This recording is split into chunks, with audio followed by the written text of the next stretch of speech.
Happy New Year, everyone, and welcome to the January 2025 episode of Diabetes Care on Air, a fun way to bring the research in diabetes care to life. My name is Alice Cheng from the University of Toronto. And I'm Mike Rickles from the University of Pennsylvania. And we're your co hosts for this podcast series. So, Mike, how was the holiday season for you? Did you do anything fun and exciting? Well, my wife and I were fortunate to have all four of our now grown children home for a week. So our empty nest went from quiet to loud, and that was plenty of fun and excitement of us for the holiday. How about you, Alice? Well, I went to Hong Kong over the holiday season to visit family, and that was fantastic because I haven't had a chance to go back since pre COVID. And as expected, I ate too much, drank too much, and also importantly, though, recharged and refilled that empathy fuel tank. So ready to tackle 2025. Any New Year's resolutions for you?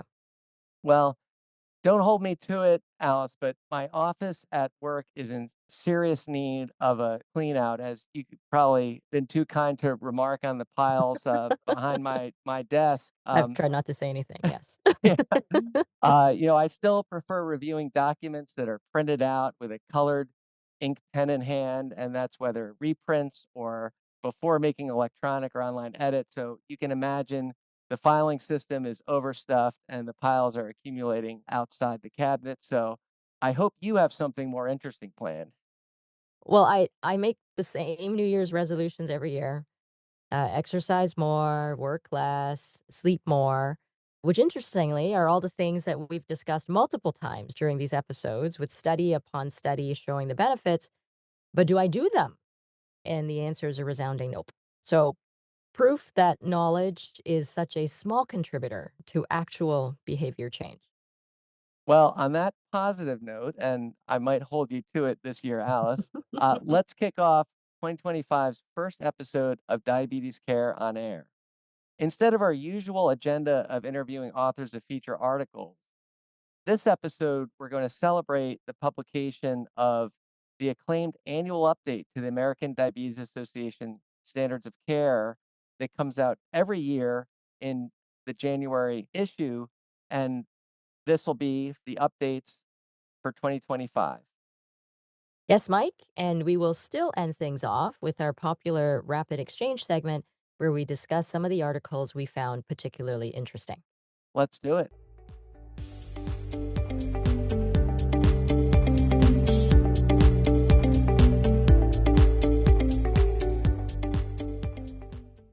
Every January, along with well intentioned New Year's resolutions and overcrowded gyms with discounted memberships, we can also look forward to updated standards of care in diabetes from the American Diabetes Association, which is a labor of love by a dedicated group of professional volunteers known as the Professional Practice Committee, along with designated subject matter experts.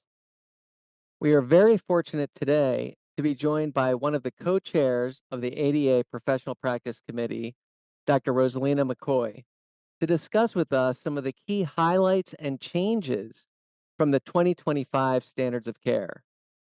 Thank you so much for joining us, Rosalina, and congratulations to you and the committee for another fantastic update. Thank you so much. And it definitely is a labor of love. It's almost like giving birth to a baby, isn't it? There's enough prep work that Uh, goes into it. I don't know which one is harder. Yeah, takes at least 9 months. So before we dive into some of the key changes in 2025, Rosalina, can you please tell us briefly about the process and the methodology to develop these annual updates? Yeah, so like you mentioned, it's a team effort by the PPC or the Professional Practice Committee with support of some incredible ADA staff. So the PPC, it's an interprofessional committee of physicians, nurse practitioners, pharmacists, diabetes care and education specialists, dietitian, nutritionists, behavioral scientists, and others who have collective expertise in all aspects of diabetes management. So we get together to work in January, actually, just a few weeks after the prior year's update is released. Throughout this winter, spring, and summer, we review the literature for major innovations in diabetes care, the major ongoing trials, especially those that are expected to be completed by July of that year, the new drug and technology approvals and label changes, and any feedback or commentary on the published standards of care or the living standards that we have received. We then put it all together and discuss and reach consensus on the recommendations that are included in the standards of care, as well as the level of evidence that is assigned to each recommendation. Once the recommendations are finalized, we get to work writing. So all PPC members contribute to writing and then review and approve the final version of the standards of care, which is the product that you all can read today. The ADA also ensures that all PPC members disclose any potential duality of interest, that the majority of the PPC and the PPC co-chairs have no relevant conflicts, and that PPC members who do have conflicts don't participate in the discussion or voting for the relevant recommendations. So that's really great to see how the sausage is made, so to speak, with coming out with this critical document each year. And obviously, we're not going to be able to discuss all the changes brought forward in this 352-page document in this segment, but we are going to touch upon some of them and encourage our listeners to take a closer look at the document for the complete list of changes. Now, let's start off with diagnosis and classification of diabetes. The actual diagnostic criteria for prediabetes, diabetes, and gestational diabetes have not changed, but there have been some updates to this section. Can you take us through those, Rosalina? Yeah, there were 4 major updates to this section. First, we introduced a pragmatic approach to the management of individuals who have features of both type 1 and type 2 diabetes to ensure that they receive an accurate diagnosis and timely appropriate care. Second, we added a new recommendation to emphasize the importance of antibody-based testing for pre-symptomatic type 1 diabetes in individuals who have family history of type 1 diabetes or who have otherwise known elevated genetic risk. Third, we completely rewrote the gestational diabetes section to facilitate both the understanding and implementation of the different approaches to screening and diagnosis of gestational diabetes. And then we added new guidance on the diagnosis of diabetes in the setting of immune checkpoint inhibitors and more actionable guidance on the diagnosis of monogenic diabetes. All of which are important changes and I think extremely clinically relevant. So thank you very much for doing those. There were also some interesting additions in the section on prevention or delay of diabetes and associated comorbidities. What were those? Yeah, so in the first subsection on lifestyle behavior change for type 2 diabetes prevention, the importance of sleep health in relation to the risk of type 2 diabetes is discussed, really highlight quality sleep as a central component in prediabetes and type 2 diabetes management on a level playing field with other lifestyle factors like physical activity and eating patterns. We've added some new content about the use of vitamin D to reduce the risk of developing type 2 diabetes. And then finally, there's the recommendations to discuss teplizumab infusion therapy to delay the onset of symptomatic or stage 3 type 1 diabetes in individuals who have stage 2 type 1 diabetes and are 8 years and over was strengthened. So that's great. And I'm hearing about a lot of the themes that we've been covering in the last 2 years in diabetes care. And so it's great to see how research is moving into practice recommendations. Absolutely. And that's actually the central theme. I think that's new to the standards of care this year. We really focus on implementation and how do we take the advances and the innovations in the science of diabetes management and make them practical and actionable in clinical practice so that we move the needle and improve the health of people with diabetes and support the clinicians who care for them.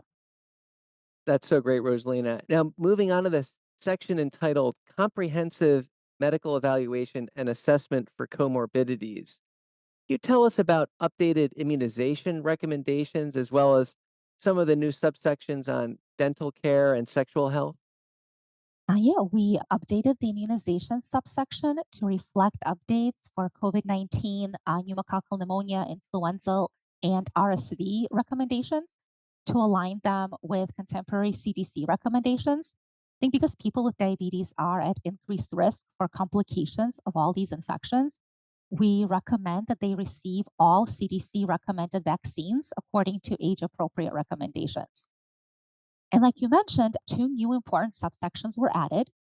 In the subsection on dental care, we recommend that people with diabetes should have a dental exam at least once a year because periodontal disease is both more prevalent and more severe in people with diabetes. It's also important to coordinate efforts between the medical and dental teams to adjust glucose lowering medications both before and after any dental treatment to avoid hypoglycemia if the person with diabetes is unable to eat or eat their usual food. And then the second new subsection addresses, for the first time, the important topic of female sexual dysfunction. Female sexual dysfunction is very common. It's as common as sexual dysfunction is in men, and yet women are significantly less likely to discuss their concerns with their clinicians and to have them addressed. So we recommend that clinicians screen all women with diabetes or prediabetes for desire, arousal, and orgasm difficulties, and for signs and symptoms of genitourinary syndrome of menopause. And treatment for these conditions is multifaceted and is largely the same as for women without diabetes, though includes additional considerations of glycemic management and prevention of diabetes complications and diabetes distress. Yeah, it's truly comprehensive, which is so great to see, and I think it really highlights how diabetes is really a chronic disease that affects the entire body, and that we need to really be working with a lot of other specialties as well. So thank you very much for that, Rosalina. Now, moving on to medical nutrition therapy, there is a new section on religious fasting. So what did that include? Religious fasting is part of many faith based traditions and has been practiced for thousands of years. So I think the first most important step is for clinicians to inquire about religious fasting in all people with diabetes they care for and gain better understanding about the type of fast. How long does it last? Does it include abstinence from all food and water? And what the break fast tradition they follow. We include in the standards of care a risk calculator that was developed by the International Diabetes Federation along with the Diabetes and Ramadan International Alliance to guide clinicians in optimizing diabetes treatment plans in the setting of religious fasting. We also include a table with specific recommendations on what to do for each type of glucose lowering medication and treatment plan, depending on its risk for hypoglycemia and the potential for DKA if the treatment is missed. So I think these tables are very helpful for clinicians and people with diabetes. Sounds like a really tremendous and valuable resource to have at our fingertips when counseling patients engaging in religious fasting and how to adjust their medication regimens and to be able to do so safely and effectively. And in that same chapter, there are also new recommendations around nutrition and SGLT2 inhibitors, as well as nutrition, malnutrition, physical activity, and metabolic surgery or weight management pharmacotherapy. What are some of the other highlights? Yeah, so SGLT2 inhibitors are really essential medications in the treatment of type 2 diabetes, as you'll see throughout the standards of care. But there is a risk of ketoacidosis when individuals with either type 1 diabetes or type 2 diabetes follow very low carbohydrate eating plans or consume excessive alcohol, though how much counts as excessive varies by person. So we therefore recommend that individuals who are treated with SGLT2 inhibitors avoid a ketogenic eating pattern, that they be educated on the signs and symptoms of ketoacidosis, be provided with sick day guidance on what to do when they're not able to eat or drink that's specific to their treatment plan, and then be provided with the appropriate tools for accurate ketone measurement, like serum beta hydroxybutyrate. And then we also, like you mentioned, stress the importance of physical activity and particularly strength training for adults and youth receiving weight management pharmacotherapy or who have undergone metabolic surgery. So, weight loss, whether with pharmacotherapy or with metabolic surgery, induces both fat mass loss and loss of lean body mass. And that can lead to the development or worsening of frailty and sarcopenic obesity. So, in general, we stress the importance of both aerobic and resistance or strength training, physical activity for all of this, for glycemic management, for weight management, for overall health. and to make sure that when weight loss occurs, there's preservation of lean body mass like muscle and bone. It's also important to screen individuals who are treated with GLP 1 receptor agonists or dual GIP, GLP 1 receptor agonists, and those who have undergone metabolic surgery for malnutrition. And malnutrition can occur in individuals of varying weight status, including those with obesity. So it's something we should think about for all patients who've been receiving weight management interventions. And individuals with diabetes who have significant weight loss, so more than 20% of body weight, or lost more than 4 kilograms in a month, they should definitely be screened for malnutrition. Again, really important tips and something that's really come to light and become a hot topic, if you will, over the last few years. And it's because of the tremendous successes that we can achieve now with pharmacotherapy when it comes to weight loss that this is really coming to light and impacting a lot of people. So really critical for us to think about. So those are great recommendations. Thank you. Now let's talk about diabetes technology. A lot of the text was updated to reflect the latest evidence on CGM as well as automated insulin delivery, etc. And there was a new recommendation, though, about the use of real time CGM or intermittently scanned CGM in people living with type 2 diabetes who are not on insulin. Can you expand on that, please? That's right. We do recommend that clinicians consider using CGM in adults with type 2 diabetes who are treated with glucose lowering medications other than insulin in order to help them achieve and maintain their individualized glycemic goals. And we assigned a level evidence B to this recommendation based on the emerging evidence. And that data has shown that use of CGM when compared to blood glucose monitoring results in greater improvements in A1C, time in range, time below range, time above range, and greater user satisfaction. But importantly, this does not include individuals who do not have diabetes or those meeting glycemic goals without use of pharmacotherapy.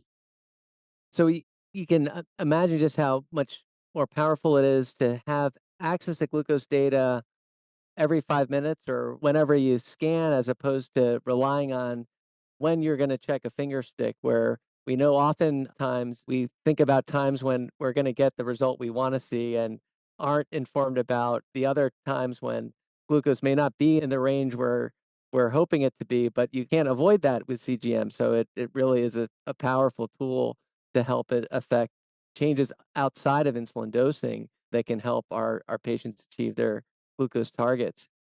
No, absolutely. And we can see trends, we can see where things are going, and we can see hypoglycemia in individuals who have impaired awareness of hypoglycemia, and especially at night.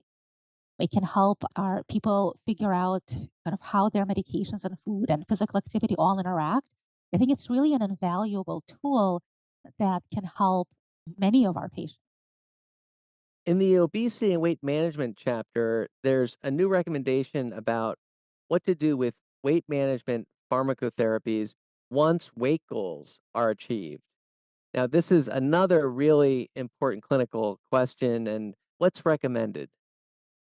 This question comes up very often. We recommend that weight management pharmacotherapy that is indicated for chronic therapy, so everything other than phentermine monotherapy, should be continued beyond reaching weight loss goals in order to maintain the health benefits of weight loss.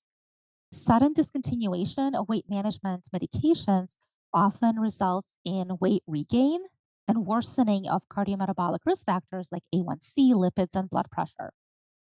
And clinical trials have shown that sudden discontinuation of semaglutide and tirzepatide, for example, results in regain of one half to two-thirds of the weight loss within a year. So, shared decision making should be used to determine the best long term weight management approach, whether we continue pharmacotherapy at the lowest effective dose, or use intermittent therapy, or stop medications followed by close monitoring.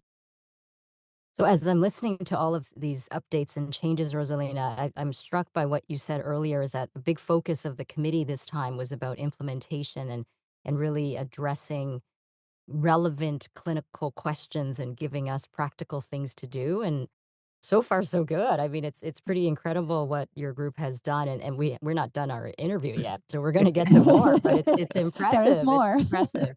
It's impressive that you've really like, that question that you just answered is so important and gets asked all the time, right? So to actually have a recommendation is really extremely powerful. So thank you to the group for addressing that one.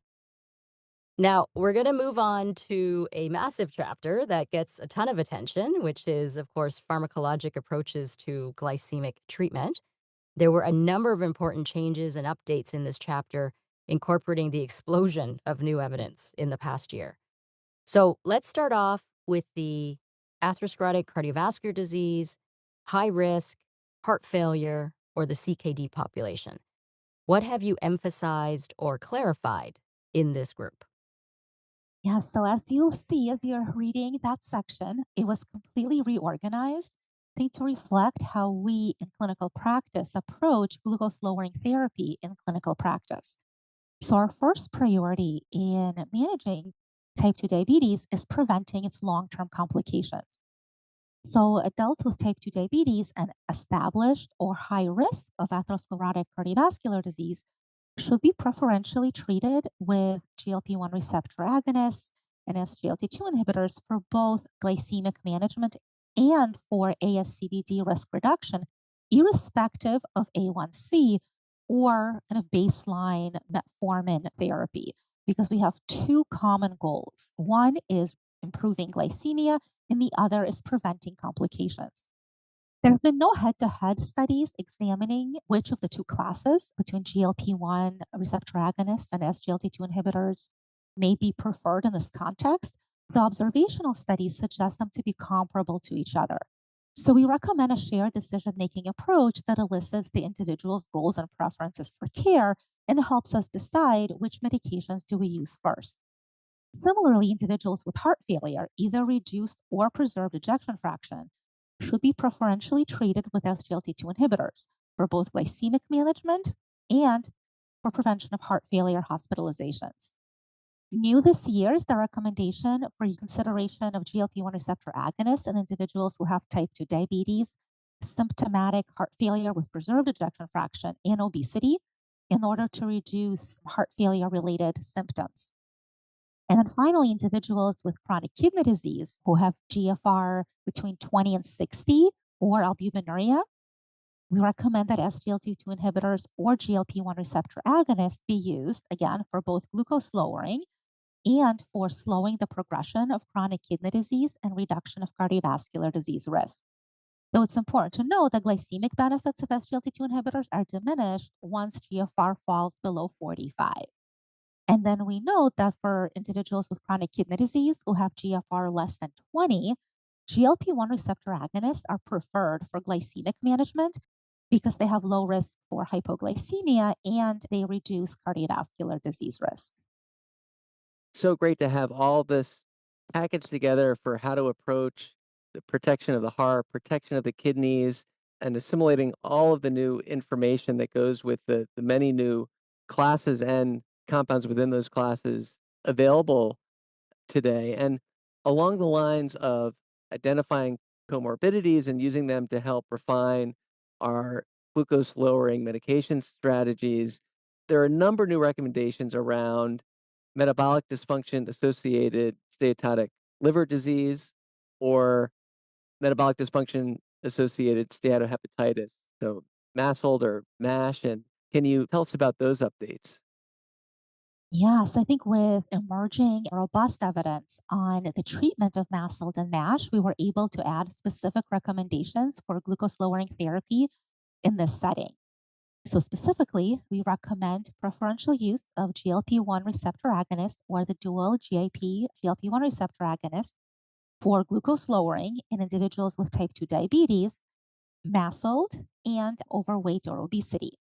Now, for those who have type 2 diabetes and biopsy proven MASH, or who are at high risk for liver fibrosis based on non invasive tests, either pioglitazone, GLP-1 receptor agonist, or the dual GIP GLP-1 receptor agonist is preferred.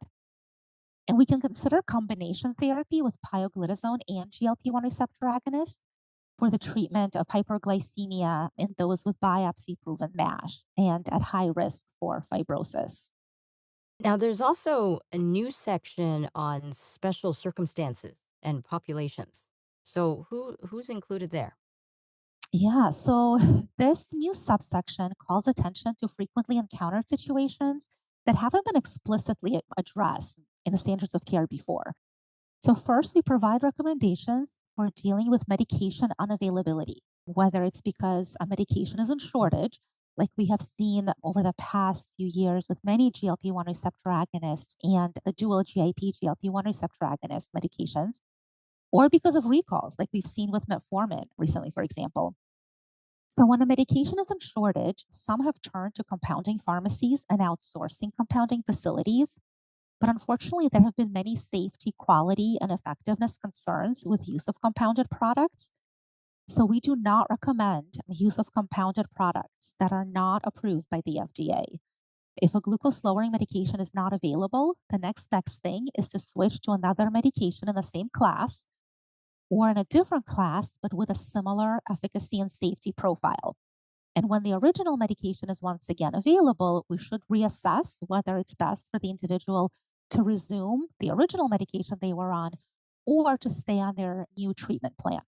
Second, we discussed the importance of contraception counseling for all individuals with diabetes of childbearing potential because many glucose lowering, lipid lowering, and blood pressure lowering medications are not recommended to be used in pregnancy.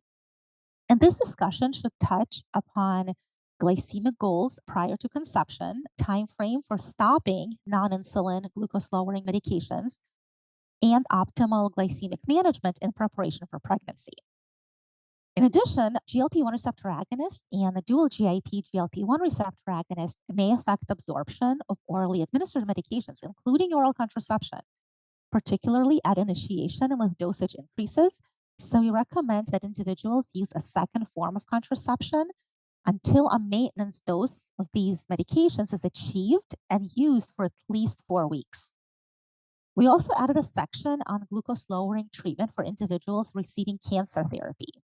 So immune checkpoint inhibitors can cause rapid onset of insulin deficient diabetes in about 1% of people, often presenting with DKA, and those individuals require insulin therapy. Alpelisib, which frequently results in hyperglycemia and insulin resistance during therapy, but resolves when treatment ends.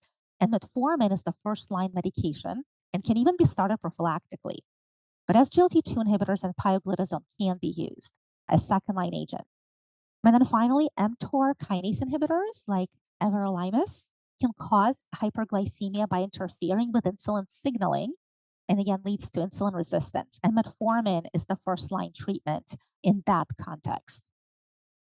So, just a wealth of clinical pearls and an amazing compilation of clinically critical, important messages and recommendations. This is needless to say, there are a lot of other updates and highlights in this document as well, but we could talk about this all night. Are there any others that we haven't asked you about, Rosalina, that you want to call attention to our listeners?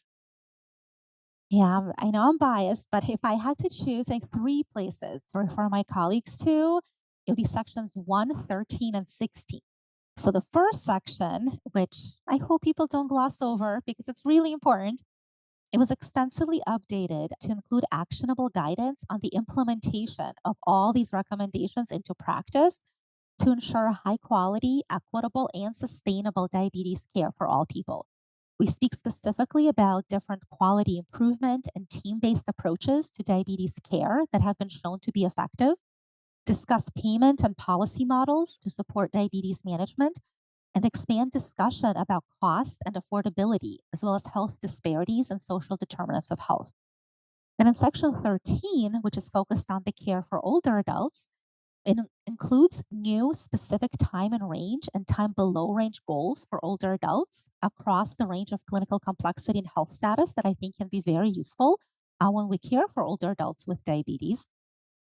And then finally, in section 16 on hospital care, it was revised to include great detail on the management of DKA and HHS in the hospital setting and the transition from hospital to home to prevent recurrent hyperglycemic crises, incorporating a lot of the information from the recent consensus statement on hyperglycemic crisis from the ADA, as well as EASD, the Joint British Diabetes Societies for Inpatient Care, the American Association for Clinical Endocrinology, and the Diabetes Technology Society. So I really hope that you can review those whether or not you practice in the inpatient setting, because I think it's useful across the continuum of care. So those are fantastic callouts, and I think our listeners can appreciate why the document is 352 pages long. But it's 352 pages of pearls, right? Of clinical pearls and of useful, implementable information. So all we can say is a massive thank you. Thank you to you, Dr. Rozalina McCoy, for sharing your time and expertise with us today.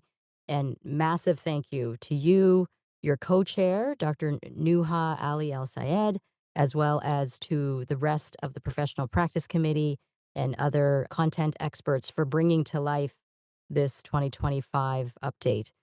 The ADA standards of care are looked to internationally as a leading guidance for clinical practice that's up to date and evidence based. So, congratulations for all of the great work. And we encourage our listeners to read the full document review in the January issue of Diabetes Care.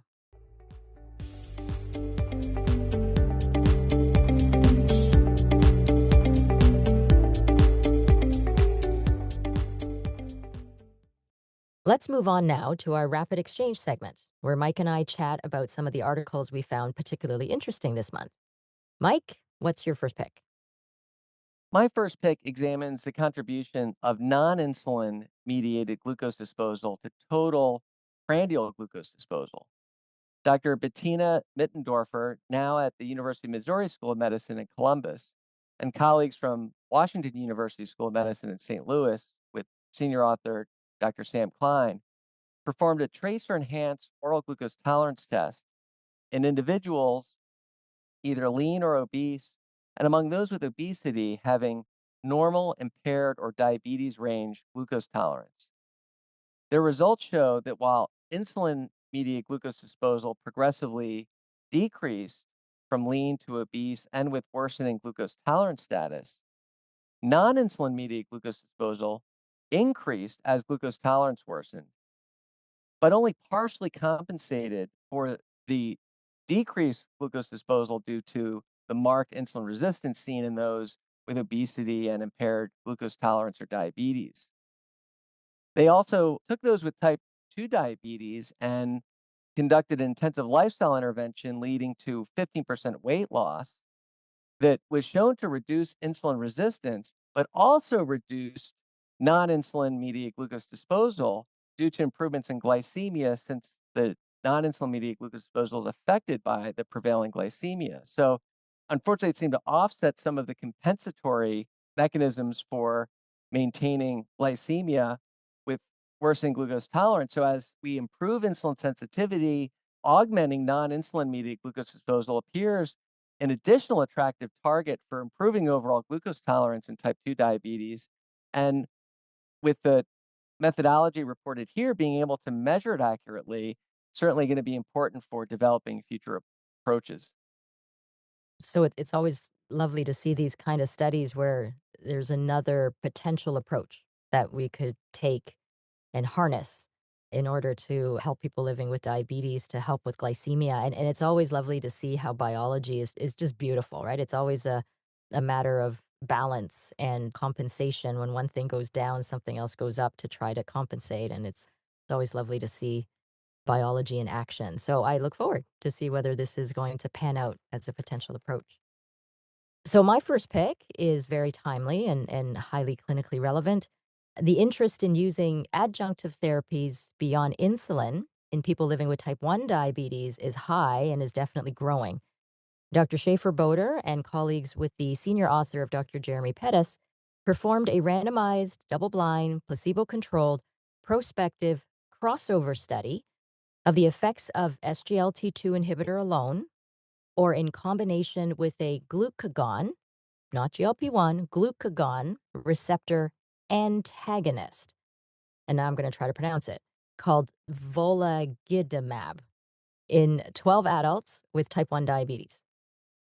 Volagitamab is a fully humanized monoclonal antibody that inhibits glucagon receptor interaction with glucagon and was delivered at a dose of 70 milligrams weekly. 4 weeks were spent in each treatment arm, with a 6-week washout period in between. CGM metrics, insulin dosing, and insulin withdrawal tests measuring glucose and ketogenesis during insulinopenia were measured during insulin only, SGLT2 inhibitor, and combination. In other words, combination with the glucagon receptor antagonists. So, therefore, those two potential strategies. Average glucose and time in range improved with the combination therapy versus baseline, as well as versus SGLT2 inhibitor alone. The numbers were 131 versus 150 versus 138 milligrams per deciliter for glucose, and 86% versus 70% versus 78% for time in range. There was no increase in hypoglycemia.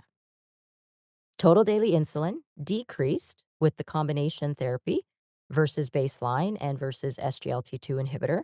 So went from 0.41 versus 0.56 versus 0.52 units per kilogram per day.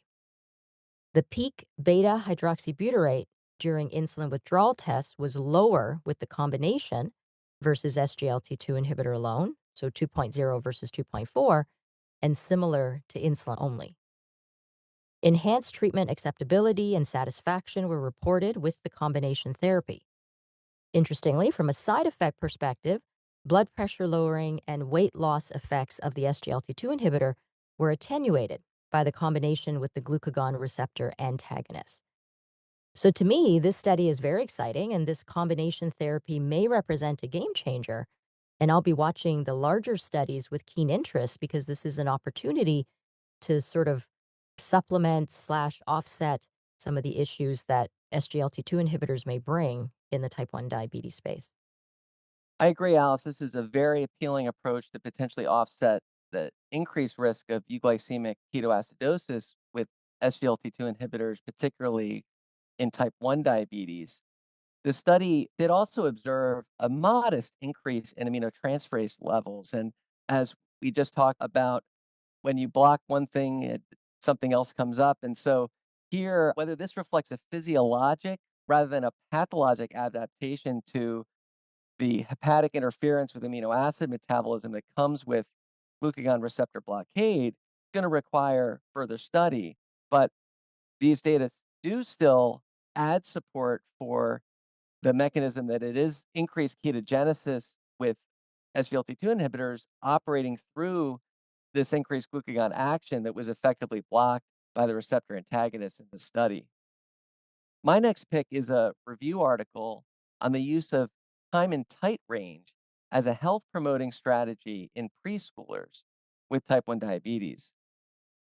Dr. Frida Sundberg from Örebro University in Sweden and colleagues explain that guidelines from the International Society of Pediatric and Adolescent Diabetes recommend preschoolers with type 1 diabetes target spending either more than 70% time in range, 70 to 180 milligrams per deciliter, or 3.9 to 10 millimole per liter, or spending more than 50% time in tight range, 70 to 140 milligrams per deciliter, or 3.9 to 7.8 millimoles per liter. The rationale for considering a tighter target is the susceptibility of the developing brain to the negative consequences of hyperglycemia. And now present our evidence existing that achieving more than 50% time in tight range is possible for the majority of preschoolers, at least whose families have access to advanced diabetes technologies and treatment teams. And it's been interesting to watch over time how glycemic targets have moved in the pediatric space. I remember when I was finishing medical school and doing my endocrine training that it was then said to not aim too tight for glucose in especially in the youngest individuals because of the potential issues with hypoglycemia and the developing brain, et cetera. And then now sort of that pendulum has swung to, no, hang on, I think we should everybody be aiming for glycemic targets that are similar regardless of age. And I agree with you. I think the presence of the technologies is a huge part of that change, the ability to actually get there without causing a lot of issues. So yeah, so this is a very interesting read indeed. Thank you, Mike. So my second pick is not quite as happy or optimistic as my first pick, but informative and a reminder of what we should be watching for clinically. Mr. Peter Harms and colleagues from Amsterdam UMC and the University of Amsterdam in the Netherlands assessed longitudinal associations with sudden cardiac arrest and clinical characteristics recorded in primary care in people with type 2 diabetes with and without cardiovascular disease. They utilized data from the Amsterdam Resuscitation Studies, also known as ARREST, at their registry of out of hospital resuscitation attempts in the Dutch Noord-Holland region between 2010 and 2020, and up to 4 matched general practice non sudden cardiac arrest controls. They included 689 SCA or sudden cardiac arrest cases and 3,230 non SCA controls. In multivariable models, low fasting glucose, defined as less than 4.5 millimoles per liter, antihypertensive use, glucose lowering therapy use, highest risk with insulin plus orals, heart failure, QTC prolonging prokinetics such as domperidone and metoclopramide, antibiotic use, particularly macrolides and fluoroquinolones, and antipsychotic medication use were associated with sudden cardiac arrest in the total sample. In subgroup effect modification analyses, QTC prolonging antibiotics and antipsychotic medication use were associated with sudden cardiac arrest only in those without cardiovascular disease.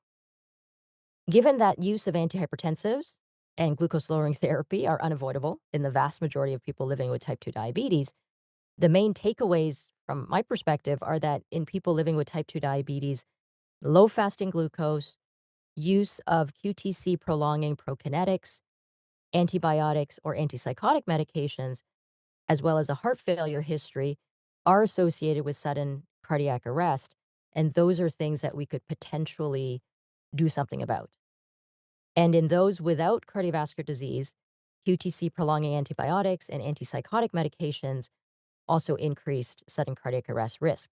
Therefore, a couple of clinical things that we can remember are to minimize fasting hypoglycemia and to be mindful of medication choices and to minimize or avoid use of QTC prolonging antibiotics, prokinetics, as well as antipsychotics.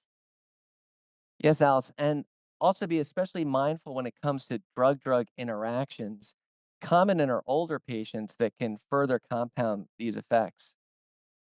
My last pick comes from Dr. Tanvi Chachji with senior author Dr. George King and colleagues from the Joslin Diabetes Center and Harvard Medical School in Boston, Massachusetts, who examined aqueous retinol binding protein 3 from samples obtained at the time of cataract surgery from the anterior chamber of the eye, evaluating 153 eyes of individuals with type 1 and type 2 diabetes, who were then followed for a mean 5.5 years.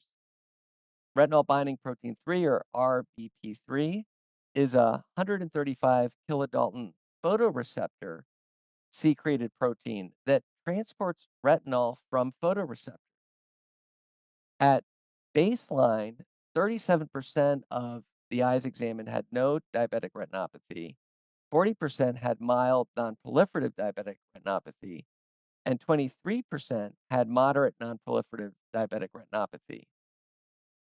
What the authors found was that higher aqueous RBP3 concentrations were associated with the absence of diabetic macular edema and also with less diabetic retinopathy progression, supporting roles for RPB3 as a retinal protective factor, as well as a neuroretinal specific biomarker and potential novel therapeutic target for intervention that could now be applied in earlier stages than we currently have treatments for to prevent future vision threatening eye disease. It's very cool. So I don't know how they would sample this routinely in clinical practice, but I guess, I mean, this is something for other people to figure out, but it's an interesting prospect of either, as you said, a therapeutic target or some way of a biomarker. Very cool. It'd be interesting to see what happens with this. So, you just gave us a very cool, interesting prospect future thing. I'm now going to end with doom and gloom again. So, Assistant Professor Chui Guo and colleagues from the Hong Kong University evaluated the health effects of life course exposure to air pollution through various life stages on the prevalence of prediabetes or diabetes in adulthood. The measure of pollution was PM 2.5, which is airborne particulate matter that is 2.5 microns or below, which, to put it into perspective, is 50 times smaller than the diameter of human hair. They included 4,551 individuals with 19,593 medical visits from two open cohorts in Taiwan and Hong Kong between 2000 and 2018. Ambient PM 2.5 exposure was calculated using satellite-based models, which I thought was really quite cool, like satellite as in up in the sky satellites. Over an average follow-up period of 9.9 years, 1,660 individuals with prediabetes or diabetes were observed. Unfortunately, the PM 2.5 from year 2000 to 2018 ranged from 19.3 to 26.2, with a peak in 2002, then a slow decline. But throughout the study, levels were well above the WHO global air quality guideline of 5 micrograms per meter cubed. So just to remind you the numbers earlier, between 2000 to 2018, it ranged from 19.3 to 26.2, and the guidance is less than 5. So when looking at the association between exposure and prediabetes or diabetes, they found that every 10 micrograms per meter cubed increase in PM 2.5 was associated with a 32% increase in the odds of having prediabetes or diabetes after full adjustment. The odds of adulthood prediabetes or diabetes increased by 15%, 18%, and 29% for each 10 microgram per meter cube increase in PM 2.5 exposure during school age, adolescence, and adulthood, respectively.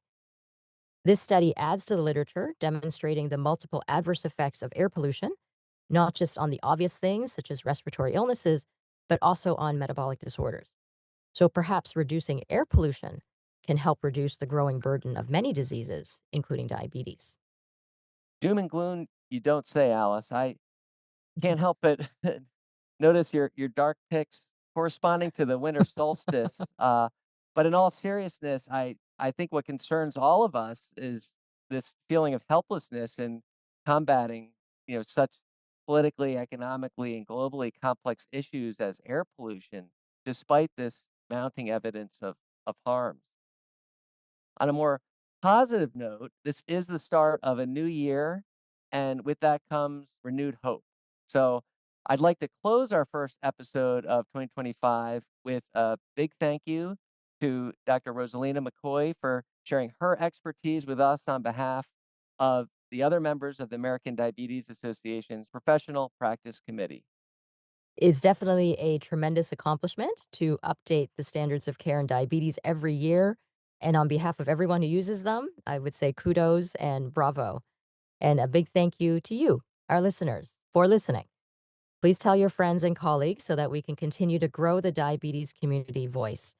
And remember that Diabetes Care, the journal, is continuing to take submissions of original art for consideration to be included on a future journal cover. Don't forget to subscribe to get notifications about new episodes of this podcast. And thank you so much for listening.